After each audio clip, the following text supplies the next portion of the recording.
you basically have created a new barrier to entry that says, all right, well, in order for you to even start to succeed at this game, you need to memorize this amount of information before you'll be able to make any of these decisions correctly. And players who have already done that will just beat you every game until you do that. Distraction makers. Let's talk a little bit about the difference between depth and complexity and memorization. So if your game is relying upon memorization and doesn't particularly have any deep strategy, once the things that are able to be memorized are exhausted, a player, you enter a strategic collapse where there's just nothing left in the game other than the ingrained information that you have learned, and now it's just an exercise. So one of my best examples for this is a toy game, meaning it's a game that's not really supposed to be played, but it's just to illustrate an example. I call it Eat the Berry, where if a game is a meaningful decision with an unknown outcome and measurable feedback, one of the most sort of essential games might be one in which you are going to eat a berry that you've never eaten before. And so your decision is to eat the berry or not. The unknown outcome is, will this berry make me sick or will it taste delicious? I don't know, or both, maybe both. And then the measurable feedback is, yum, this berry tastes good, or ooh, I feel bad, right? So once you've eaten the berry, all of the information in the game is exhausted, and you know whether or not the berry tasted good or made your tummy hurt, right, or both.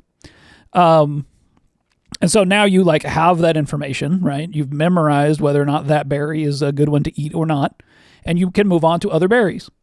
And if you've eaten all the berries that you know exist, right, you've tried them all, and now you have all that information in your mind, it's not a game anymore. Now it's an exercise of, oh, I like the berry, I'm going to eat it, which might be a pleasurable experience, but it's not a growing experience. Us as humans might find it novel to know, have this information of a berry that makes you feel sick or is really sour or something, right, and then having another human eat it, right? And you're like, oh, now I'm seeing the reaction that this other human is having, but I already knew the outcome and I sort of tricked them, right?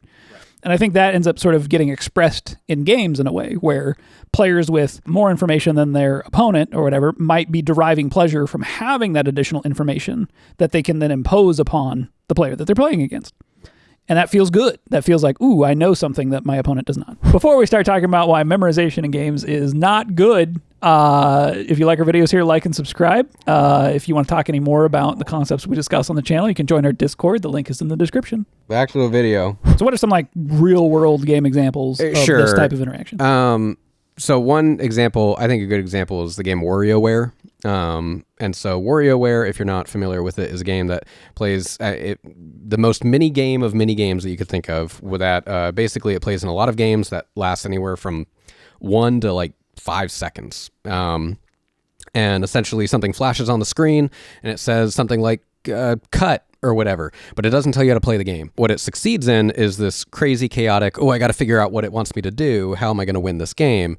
And a lot of the times it's a simple thing. So let's say there's a rope on screen, all right? And it says cut. And the first one to infer from that it's the first one to cut the rope will win the game, wins the game. The thing is that because a lot of these are so small and so simple, it's very much more so a test of reaction time, mixed with memorization. The minute that you've played every single game, you no longer have to consider what it is to win the game. It's just then a test of reaction time. Let's say all players know what you're supposed to do in that moment, and it becomes just a race to see who can do it first, right? And so now the sort of skill testing part of it has now shifted. Instead of it being how do I deduce what it's asking me to do and then do it first, now it's just how quickly can I move in the way that I'm supposed to do the action. So once it becomes a race in that way, it's the same as sort of something like a foot race where let's say you and I have a race and you win, and then we have another race again and you win again, and then we do it a third time and you win again. At that point, we're probably not going to race for a while until, I've trained and gotten faster or something, or we're just done. Oh yeah, you're faster than me. Right. And so in that sort of instance of WarioWare or any other game that sort of functions this way, you can end up with like a sort of a solved state where the game isn't worth playing anymore. And this is one of the reasons why rock paper scissors is like the foundation of strategy games. Is that rock paper scissors is a perfect example of removing all of the sort of, there's no memorization other than the rules of the game, but the rules of the game are explained in the name of the game, effectively, or the options available, I should say. But there's always an unknown factor. There's no way for you to know what your opponent is going to do. Right. There's maybe some obscured information or partial information about what they might do. There's patterns that you could like think you're recognizing, but ultimately there's no real way to know 100%. As opposed to a minigame in WarioWare or something, like that, you generally know like what someone is going to do, right? You're both playing the same thing. You're both trying to cut the rope. Whoever is going to cut it first wins. And this is kind of what we mean when we're talking about like it adds complexity, but does not add any sort of depth whatsoever, because the depth of the decision making, it's not suddenly like branching out, right? A pattern of like, do I do this or that? And that's usually how I like to think of things, is like if there's always some sort of an option of this or that, then that's some sort of level of strategic depth that you're having to make, right? You're having to wager the probable odds or outcomes of if you do this decision versus this decision. It's not saying depth doesn't even exist, right, when there is this memorized information. It's just that it adds complexity without adding depth. Yeah, you're just obscuring. It's just masking it. Yeah, right. You're obscuring the depth. I think sometimes this gets interpreted as there's more depth because now we've lengthened the amount of time before strategic collapse, right? You feel smart knowing something someone else doesn't know. Well, and it's also that there is a period of time there where you have to learn, but then once you've learned it, now there's nothing left. Right. And that's when we're in like a like real problematic territory. I think this is what gets people hung up the most on complexity versus depth, is that I think a lot of the times people look at the complexity and they look at the decision tree at their disposal, right? They look at all the different things that they have to think about and talk about and all that stuff. But the minute that you understand generally how the game functions, right, the depth is almost always very straightforward. The depth in any game almost always is a simple this or that, right? Maybe 3, maybe 4 options that you make or something like that. Right. And like a good example of how Magic tends to handle this really well is that you have cards that have multiple uses. We bring up Lightning Bolt a lot because it's just a really simple, good example of Lightning Bolt can be used as a rush card, which means trying to win the game now, which means I'm going to shoot my opponent for 3 damage. Or it can be used as a defense card, which is interaction that could stop your opponent from winning the game, which is I'm going to deal 3 damage to your Birds of Paradise.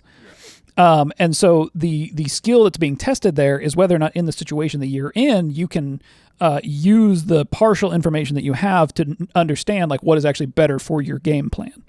Where if it was like, I don't even know what the game plan is because I don't like know the rules of the game. I don't know what's even what the possibility space is.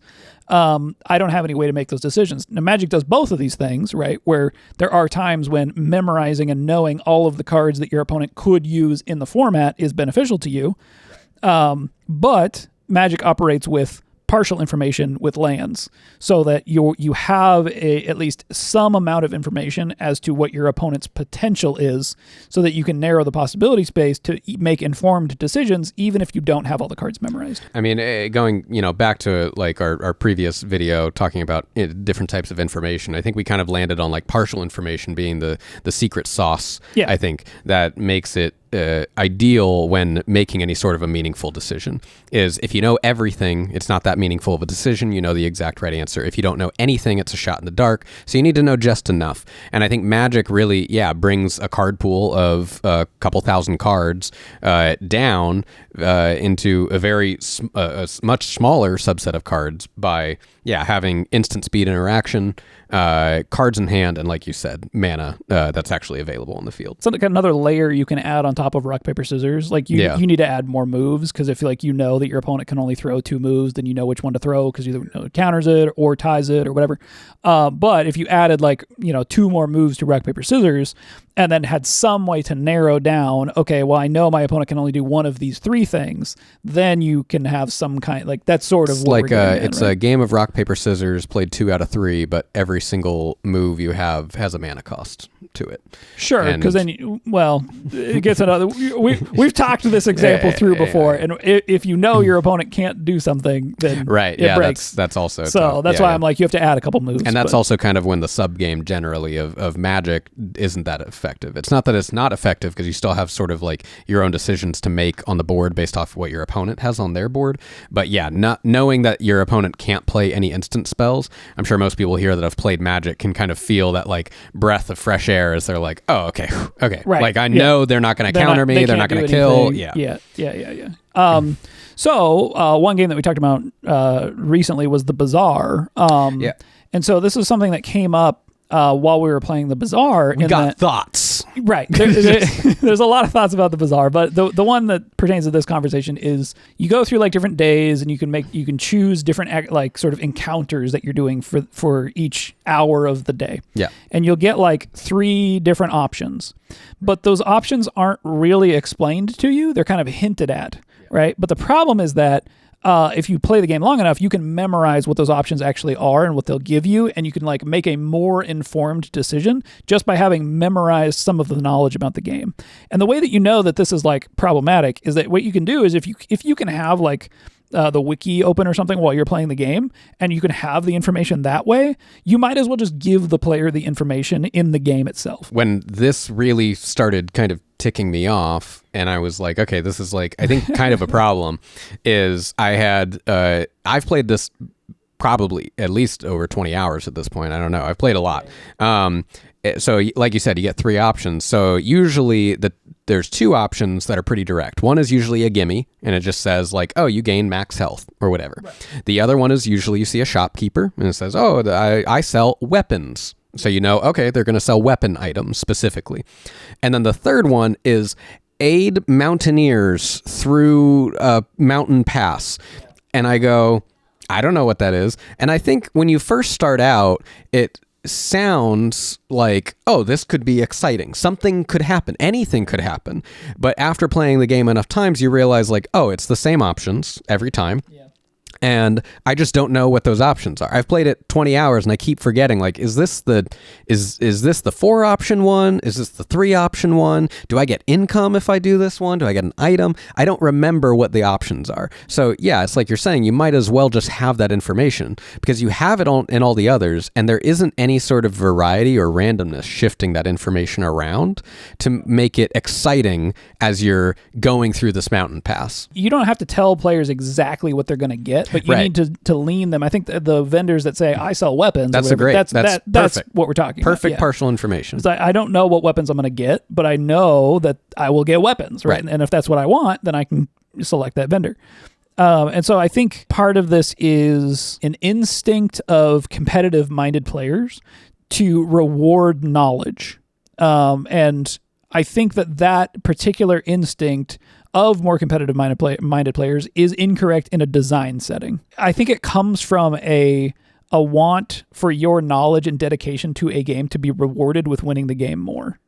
But what happens is when you design in that way and you're sort of giving an outsized advantage to players who have just played the game a lot more, you start to lock off new players from joining the game, and that puts you into like a death spiral in terms of you're keeping new players from starting to play the game because of this, and the players that are continuing to play the game, that pool will start to get smaller and smaller and smaller as people drop off, or as people get better and better and better, and then like you basically have created a new barrier to entry that says, all right, well, in order for you to even start to succeed at this game, you need to memorize this amount of information before you'll be able to make any of these decisions correctly.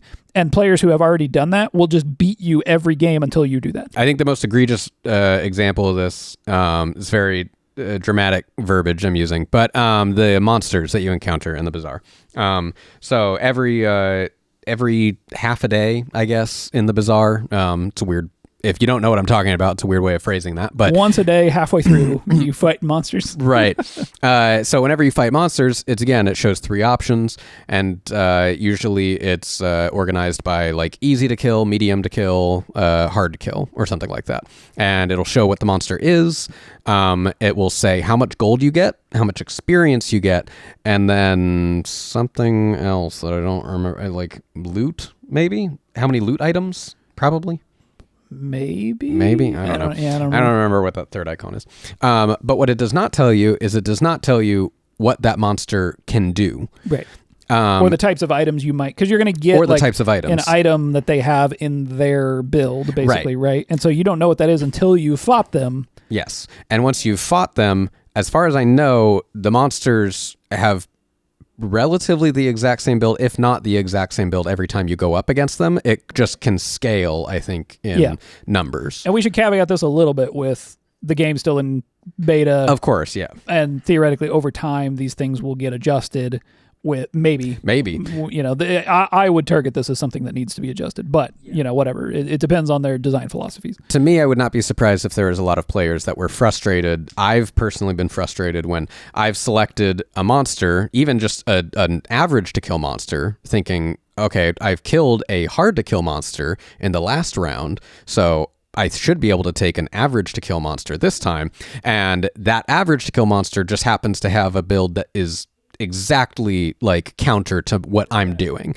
And the only way I could have known is to run into that monster, remembered that monster for the next time I run into it. And so at that point, it's not necessarily depth, because the depth is deciding which monster.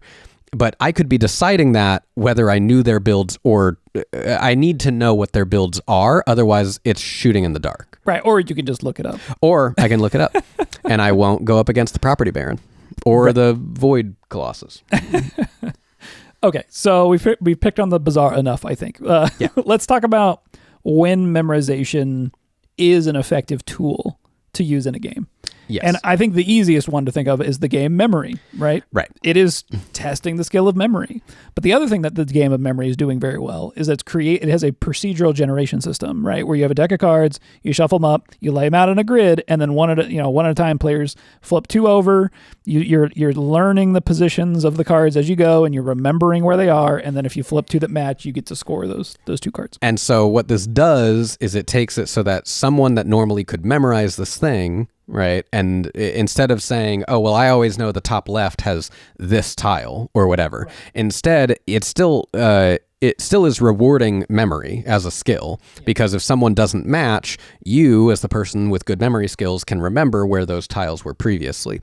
However, it just gives other players the opportunity to have luck on their side and potentially luck into other pairs. Right. And it starts players at an even setting, right? Like nobody knows any of the information on the board. You might know like what cards there could be in the grid, but like you don't know where they are. Right. I mean, the example is like if there wasn't that procedural generation and it's always the same order, turn starts, game starts, and it's the person with good memory skills and they just flip everything up and you go, you just win the whole game. You won the game. Right. If they're always in the same position. Okay, so let's get into takeaways. Try not to do this. I don't know. I think that in general this should be avoided because like leaning too much on memory makes it so, again, you're like reinforcing players that have played the game a lot, and then you end up creating a wider and wider gap between experienced players and new players that can just lead to kind of a death spiral in your game. So. Right. And you're just sort of you're hazing over what usually is what makes games compelling for people, which is meaningful decisions. And so it's not like your game, hopefully, doesn't have meaningful decisions. It's just that if someone has to figure out and memorize all the different things before they can then make a meaningful decision and not just be shooting in the dark because they're having to learn all these things first, then you can get them straight to ideally the best part of your game sooner. Well, and it's also interesting because this is a way for you to test whether or not you've created a good game or not, right? Is if you remove the memorization aspects of things and then there's nothing left, then your game will end up in strategic collapse at some point. But if you can remove the memorization points and the game is still compelling, then why have the memorization points anyway? We've played, other games people have designed and stuff like that during playtest nights, and I think that some people maybe mistake what they are doing as maybe not thinking of it as memorization. A lot of the times, complexity is, in a sense, memorization. Mm-hmm. I just played my first game of Twilight Imperium. I've just been looking for an excuse to bring this up. Yeah, here's the good one. Here's the place to do it. Twilight Imperium is an incredibly complex game with many moving parts, very high setup, very long game, very small, simple decisions. I had to learn so many things before I could effectively say, I make a unit here. Right. Yeah. And by the time I learned all those things, I also realized, like, that's not the depth. The depth is not looking at all these different ships and seeing what every faction can do and what they're good at and what every planet can offer. None of that necessarily was the depth. The depth was the decision making, the impact I have on the I guess the game board, the game pieces, the game state itself. The depth was the friends we made along the way. We made no friends. No friends. The depth was the decisions we made along the way. Sure. Yeah. There's the rule. And those decisions were to backstab each other. Well, I lost, in case you couldn't tell. You don't sound salty at all. No, I was second place. Very close. Almost won. That's pretty good for your first time playing. Yeah. Just one more round. Would have won.